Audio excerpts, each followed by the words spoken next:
Assalamualaikum warahmatullahi wabarakatuh. Baik, pertama-tama saya akan memperkenalkan diri. Nama saya Megayanti dari kelas Akuntansi A2. Di sini saya akan menjelaskan tentang kerangka konseptual menurut IFRS. Kerangka konseptual adalah struktur teori akuntansi yang didasarkan pada penalaran logis yang menjelaskan kenyataan yang terjadi dan menjelaskan apa yang harus dilakukan apabila ada fakta atau fenomena baru. Tujuan kerangka konsep, tujuannya adalah sebagai acuan bagi para pengguna laporan keuangan dalam menafsirkan informasi yang disajikan pada laporan keuangan yang disusun sesuai dengan standar. Ruang lingkup kerangka dasar mengatur laporan keuangan untuk tujuan umum general purposes, disajikan sekurang-kurangnya setahun sekali, atau disusun berdasarkan kebutuhan pemakai untuk tujuan khusus. Perpajakan prospektus di luar kerangka dasar ini. Isi penggunaan laporan keuangan. Tujuan laporan keuangan. Asumsi dasar karakteristik kualitatif yang menentukan manfaat informasi dan dalam laporan keuangan. Unsur laporan keuangan. Pengakuan unsur laporan keuangan, pengukuran unsur laporan keuangan, konsep modal serta pemeliharaan modal. Gambar di samping ini adalah kerangka konseptual menurut IFRS, yaitu laporan keuangan asumsi yang mendasari karakteristik kualitatif laporan keuangan, komposisi karakteristik kualitatif, dan kendala informasi relevan dan andal. Pemakaian dan kebutuhan informasi. Pemakai pertama, investor, adalah menilai perusahaan dan kemampuan perusahaan membayar dividen. Kedua, karyawan, adalah kemampuan memberikan balas jasa, manfaat pensiun, dan kesempatan kerja. Yang ketiga, pemberi jaminan, adalah kemampuan membayar utang. Yang keempat, pemasok dan kreditor lain, adalah utang dapat dibayar saat jatuh tempo. Kelima, pelanggan. Keenam, yaitu kelangsungan hidup perusahaan. Pemerintah. Yang ketujuh, alokasi sumber daya masyarakat, adalah tren dan perkembangan kemakmuran perusahaan. Kebutuhan informasi pertama, informasi yang disajikan dalam laporan keuangan bersifat umum. Yang kedua, manajemen memiliki tanggung jawab utama dalam penyusunan dan penyajian laporan keuangan. Tujuan laporan keuangan yang pertama, memberikan informasi yang menyangkut posisi keuangan, kinerja, serta perubahan posisi keuangan suatu perusahaan yang bermanfaat bagi sejumlah besar pemakai dalam pengambilan keputusan ekonomi. Yang kedua, memenuhi kebutuhan bersama sebagian besar pemakai. Yang ketiga, menyediakan pengaruh keuangan dari kejadian di masa lalu dan tidak diwajibkan menyediakan informasi non-keuangan. Yang keempat, laporan keuangan menunjukkan apa yang telah dilakukan manajemen, stewardship, dan pertanggungjawaban sumber daya yang dipercayakan kepadanya. Asumsi yang mendasari dasar akrual. Akrual basis suatu metode yang digunakan di dalam pencatatan akuntansi perusahaan, di mana penjualan atau penerimaan atau pendapatan yang diterima oleh perusahaan dan pengeluaran biaya yang dikeluarkan oleh perusahaan diakui dan dicatat pada saat terjadinya transaksi tersebut. Jadi bukan pada saat uang kas atau transfer dari bank atas transaksi.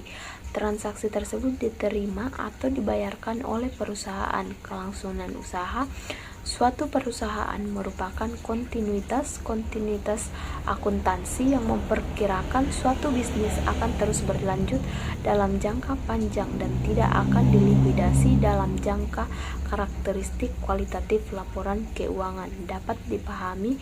Laporan yang baik adalah laporan yang dapat dipahami oleh penggunanya, oleh para pemakaiannya untuk mengambil keputusan, karena mereka tidak bisa mengambil keputusan jika tidak memahami apa yang di dalam laporan keuangan. Namun tentu kita dapat tidak memaksakan untuk para pengguna atau pemakai untuk memahami. Oleh karena itu, untuk dapat memahami, maka pengguna itu sendiri harus dapat memiliki pengetahuan dasar tentang bisnis ekonomi atau pengetahuan dasar tentang akuntansi agar mereka bisa memahami informasi yang ada di dalam.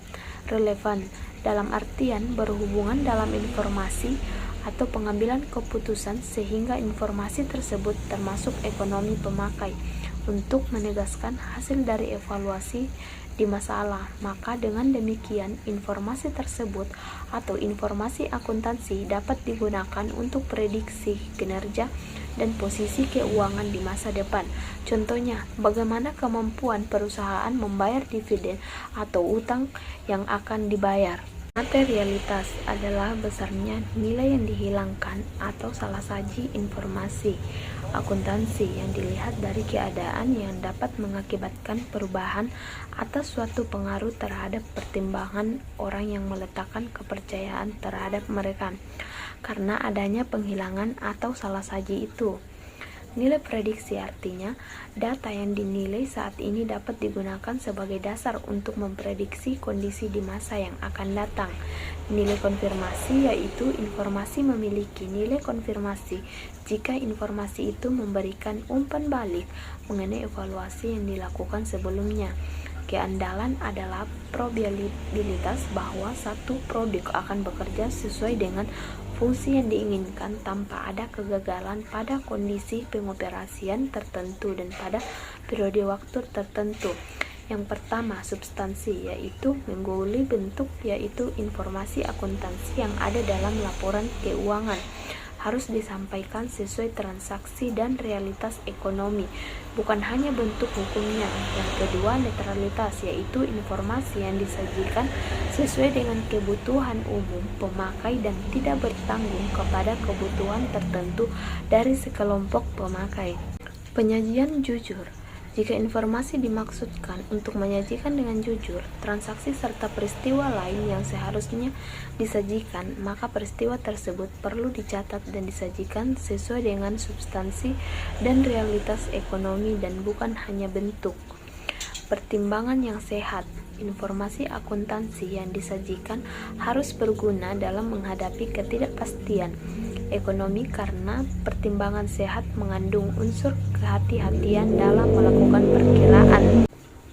Kelengkapan andalan dari informasi yang terkandung dalam laporan keuangan dicapai hanya jika informasi keuangan yang lengkap disediakan serta kelengkapan ini relevan dengan bisnis dan kebutuhan atas keputusan keuangan yang akan diambil oleh pengguna. Oleh karena itu, informasi harus lengkap dalam semua aspek yang dapat dibandingkan dengan informasi yang terkandung dalam laporan keuangan.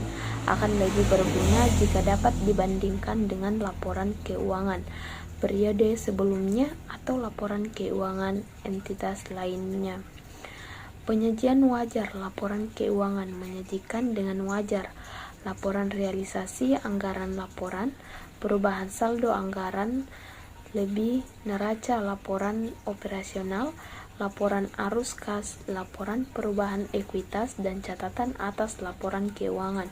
Dalam rangka penyajian wajar, faktor pertimbangan sehat diperlukan bagi penyusun laporan keuangan ketika menghadapi ketidakpastian peristiwa dan keadaan tertentu. Kendala informasi yang relevan dan andal. Tepat waktu merupakan salah satu faktor penting dalam penyajian suatu informasi yang relevan. Informasi akan mempunyai manfaat jika disampaikan tepat waktu kepada para pemakainya untuk pengambilan. Keseimbangan antara biaya dan manfaat merupakan kendala pervasif ketimbang karakteristik kualitatif. Manfaat yang dihasilkan harus melebihi biaya penyusunannya. Namun demikian, evaluasi biaya dan manfaat merupakan proses pertimbangan yang substansial.